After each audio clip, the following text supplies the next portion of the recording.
Um cisne negro aconteceu. Segundo Caleb, cisne negro são eventos raros com baixa probabilidade de acontecer, porém, quando acontece, trazem consequências devastadoras. Esse cisne chega na figura do coronavírus, que vem mudando o método com que profissionais e empresas trabalham ao redor do mundo, tendo esses que se adequar às limitações impostas pelo vírus. Ou seja, estamos vivenciando a maior experiência de descentralização e home office que o mundo já viveu. Experiência essa que imaginávamos que iria demorar aí alguns anos para acontecer. Sendo assim, eu imagino que nem você e nem a sua organização estavam preparados para isso. A notícia menos ruim é que fazer essa transição não é tão difícil quanto parece. Basta você seguir alguns passos e ter atenção em determinados pontos que eu vou passar para vocês aqui nesse vídeo. A ideia do vídeo não é passar conteúdo para aquela grande empresa que já tenha tudo estabelecido e tudo estruturado. A ideia é ajudar profissionais, pequenas e médias empresas que querem passar por essa transição de um método rápido, barato e, se possível, ainda ganhando produtividade. Esse vídeo vai ser dividido em 5 assuntos diferentes. O primeiro, reduzindo o risco do colapso geral, onde a gente vai falar de ações que vocês podem tomar para poder reduzir o impacto, como já aconteceu com algumas empresas, que simplesmente fecharam para sempre devido ao coronavírus. Segundo ponto que nós vamos trabalhar, garantindo o acesso externo. Caso todo mundo tenha que sair da organização, como que todo mundo consegue ter esse acesso? Terceiro ponto, extremamente importante, muitas vezes negligenciado pelas empresas. O outro lado da linha. Antes você tinha a tua empresa para se preocupar. Agora, com todo mundo home office, você pode imaginar mais ou menos como se você tivesse várias filiais e cabe a você garantir a conexão entre as duas partes. Quarto item, processo de comunicação. Muda tudo da comunicação de como você fazia. E eu já vou dar aqui uma primeira dica. Esquece o WhatsApp. Ele não é uma ferramenta profissional. Ele só atrapalha a comunicação profissional e mais na frente eu vou explicar por que disso. Quinto item, apps que não podem faltar. São apps e dicas de alguns aplicativos que já deveria ter no celular de todo mundo e que você acaba ganhando muita produtividade. Sexto e último item, o ambiente de casa. Dicas e itens que vocês vão precisar ter atenção para poder trabalhar em casa e continuar assim sendo produtivo. Então vamos lá? Primeiro item, reduzindo o risco de colapso total. Primeira coisa que a gente precisa entender é o seguinte, quando você não pode eliminar completamente um risco, você tem a obrigação de reduzir ele ao mínimo aceitável. Imagino eu que dentro da tua organização, todos os funcionários de uma mesma área sentam junto, um ao lado do outro. Isso quer dizer que se por acaso você tiver um problema naquela área ou uma infecção, você perde toda uma área funcional da tua organização. Foi o que aconteceu com uma empresa em Nova York, onde que 90% dos gerentes ficaram internados e sem acesso à organização. Muitos acreditam que isso aconteceu só no nível do gerente,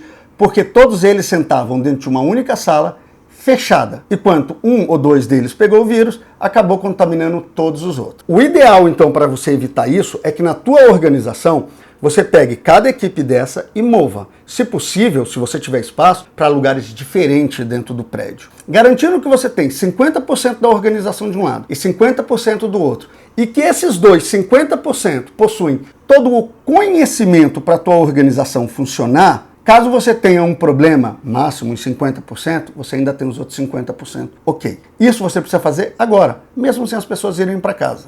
Outro item que você precisa prestar atenção são os processos que fazem com que essas pessoas se juntem, aumentando a chance de contaminação. O horário de entrada, talvez uns 50% tem que chegar às 8, os outros às 9 ou às 10, evitando aquele contato no elevador, no corredor, naquele ponto onde que passa todo mundo e você pode ter esses problemas. Ponto eletrônico, onde as pessoas marcam. Existem ferramentas, como a que eu estou marcando para vocês aqui agora, onde que você pode entrar e utilizar ela da tua máquina e fazer ponto. E tem todo o suporte legal, como aquele ponto que você tem que fazer com o dedo. Pense também no processo de locomoção. Algumas empresas pagam ônibus. Vem muita gente de uma única área dentro daquele ônibus. Dá para você dividir, tirar alguns. Com base nisso, você conseguiu eliminar o risco de você perder 100% da organização, ficar internado ou incomunicável. Ok, resolvemos já esse problema. Agora vamos começar com o ensaio do caos. O que seria um ensaio do caos? O caos completo ele se estabelece quando o Estado ou alguém fala, está fechado a organização, a gente não pode mais entrar lá. Então vamos nos antever a isso e começar um treinamento. Divide em 3 fases. Fase 1, você permite que as pessoas vão trabalhar em casa. Fase 2, você incentiva que as pessoas vão trabalhar em casa. E fase 3, você manda com que as pessoas vão trabalhar em casa, normalmente por uma ordem governamental que chegou nesse caso. Fazendo isso, você permite que as pessoas já comecem a experimentar trabalhar separado, testar suas ferramentas, ver se está dando para funcionar ou não, e aí você vai ganhando uma maturidade. Mesmo que seja 2 dias, 3 dias, 1 semana a cada fase, isso já vai te ajudar muito no impacto total no final dessa fase. Entramos agora então na segunda dica, garantindo acesso. Quando você pensa em garantir acesso externo, a primeira coisa que tem que vir na tua cabeça é como que as pessoas vão acessar os dados da organização. 63% das empresas no Brasil não estão com seu dado na nuvem, estão com os dados dentro da organização. O que não é de todo ruim, caso a organização tenha uma infraestrutura já de rede, conexão de servidores. Nesse caso, você vai ficar feliz em saber que a maioria esmagadora dos roteadores já permite uma conexão de VPN, ou seja, quem estiver fora conectado dentro do teu escritório. Então, provavelmente, você não vai precisar fazer um upgrade em hardware, em equipamentos. Talvez prestar atenção só no seu link. Caso esse não seja o seu caso, o de ter a estrutura toda pronta, você precisa imediatamente começar um processo de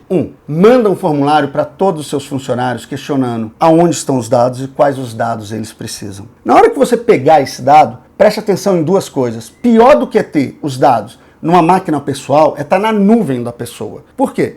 Se por acaso você nunca mais tem acesso a esse cara, ou esse cara esteja internado, e você precisar ter acesso ao que está na máquina, você pode utilizar software, pessoas com conhecimento que conseguem ter acesso a esses dados. Se tiver numa nuvem pessoal, você não vai ter acesso nunca, porque o Google, Microsoft, Amazon jamais vai liberar esse acesso para você.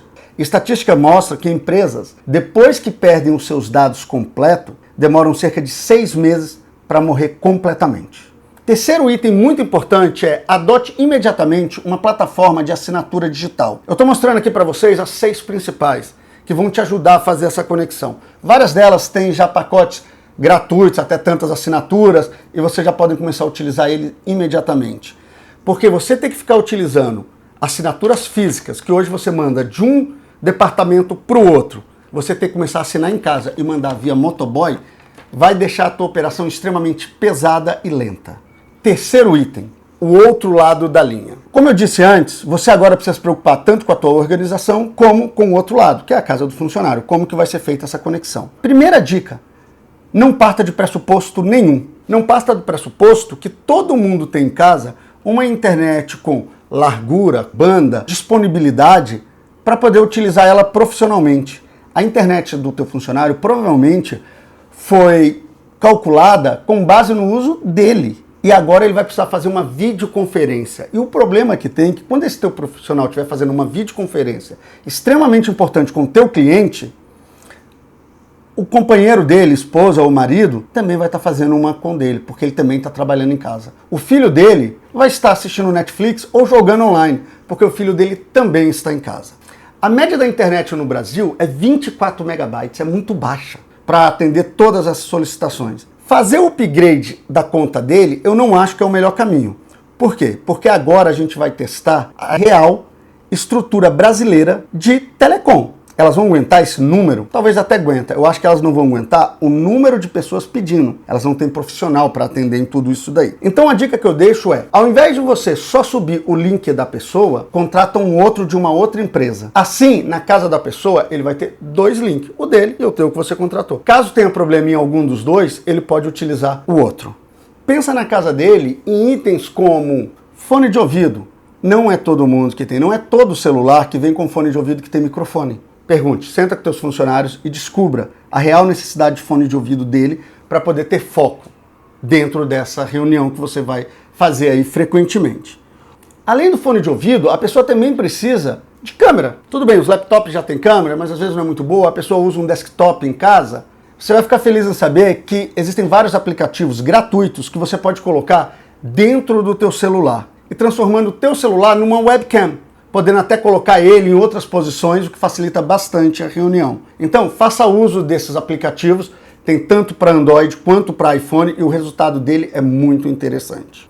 Vale a pena a gente falar aqui sobre um item, tá? Que é a segurança e a cultura de trabalhar com esses dados. Recentemente um cliente meu recebeu os dados, estava trabalhando, teve problema no laptop dele, ele usou o laptop da filha. Baixou os dados, tudo bem, vamos encurtar a história, a filha foi no outro dia com o laptop para escola e um documento muito importante vazou na internet. Então, explica para as pessoas, posso usar máquina pública? Não posso usar uma máquina pública? Máquina compartilhada dentro de casa? Como que é que a pessoa vai trabalhar com isso? Cabe à organização criar um passo a passo das melhores práticas quanto à segurança de informação, aonde ele pode abrir dados, aonde ele não pode abrir e como ele deve tratar esses dados. Quarto item, processo de comunicação. Como eu disse antes, vai mudar tudo. E eu comentei, esquece o WhatsApp. O WhatsApp ele não é indexado, você não consegue saber exatamente aonde foi dada uma informação. É incrível o tempo que as pessoas perdem tentando procurar no WhatsApp uma informação que foi tomada num determinado período, aonde já não se lembra mais em qual grupo foi, aonde que foi. Você, como tomador de decisão, pode achar que é simples, porque você manda a informação e ela fica ali. Só que as pessoas que precisam procurar isso perdem muito tempo. Tirando que você ainda leva ele para um ambiente, talvez hoje, que mais traz a perda de foco. Porque na hora que ele vai ler a tua mensagem, na mensagem de baixo tá a da tia, tá o dos amigos, tem um monte de gente. E ele acaba clicando. E o item que eu acho principal, o WhatsApp é pessoal. Parem de utilizar coisas pessoais para isso.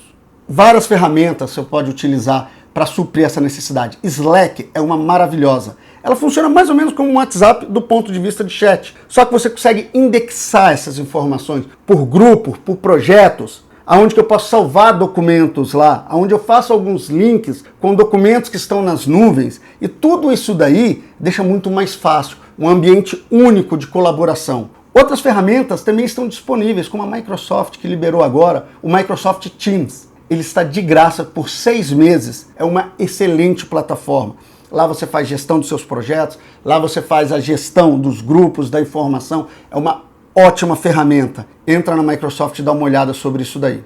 Telegram é outro que você pode utilizar também. Também faz essa indexação por grupos. Você consegue trabalhar com algumas coisas automatizadas, respostas. Você tem uma coisa muito interessante, que é o chat secreto. Caso você queira passar informações secretas que passa pelo WhatsApp e vive tendo problema, alguém tira print screen, tudo isso, lá você consegue ter um pouquinho mais de segurança quanto a isso.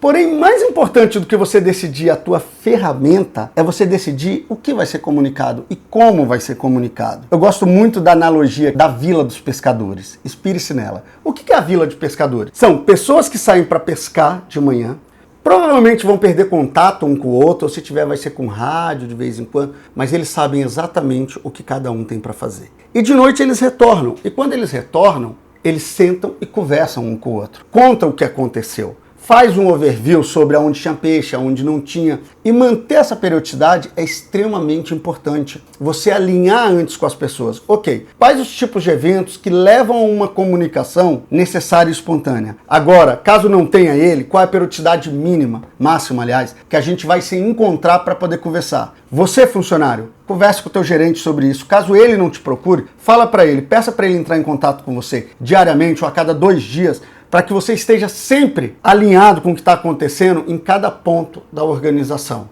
É extremamente importante que vocês façam esse alinhamento para alinhar as expectativas.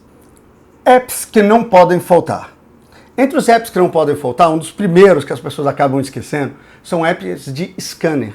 Normalmente a pessoa bate foto de um documento e acaba enviando. Isso tem várias páginas, são várias fotos diferentes. Os apps de scanner, além de você conseguir juntar todos eles num único documento em PDF, eles ainda possuem um algoritmo que deixa a visão da letra muito mais clara. Alguns até reconhecem aquilo como texto, sendo fácil você copiar um papel físico e transformar ele na imagem. Um que eu gosto muito é o Simple Scan, e ele é gratuito. Segundo, você precisa de um para gestão de atividades. Já falei lá atrás quanto ao da Microsoft, tá? Que é o Teams, que ele já tem isso. O Campbase tem isso de uma forma espetacular, porque você tem um único front-end, onde você consegue ver lá projetos, grupos de pessoas, ações que vocês estão fazendo, as principais coisas importantes. E ele também tem um app para celular que funciona como um chat. O Trello também é muito bom. O Trello é para gestão de atividades, onde que você funciona como um Kanban. Então imagina que você tem várias cardzinhos e você pode caminhar ele para cada coluna conforme a atividade foi executada, ficando visualmente fácil para qualquer pessoa olhar. Mapa mental. Você realizar uma reunião criativa online, você vai precisar de algumas ferramentas. E esse tipo de ferramenta de mapa mental, você pode estar compartilhando ao mesmo tempo com as pessoas e anotando, criando toda a parte criativa que precisa ser criada. Tenho certeza que softwares de mapa mental, como o Mind Minister, vão ajudar bastante vocês nessas reuniões criativas. Horas das pessoas dentro de casa no home office, é interessante que você tenha um acordo para alinhar as expectativas novamente. Então tem um software chamado Toggler. Esse software é muito legal, porque a pessoa faz um acompanhamento de horas trabalhadas sem fazer praticamente nada.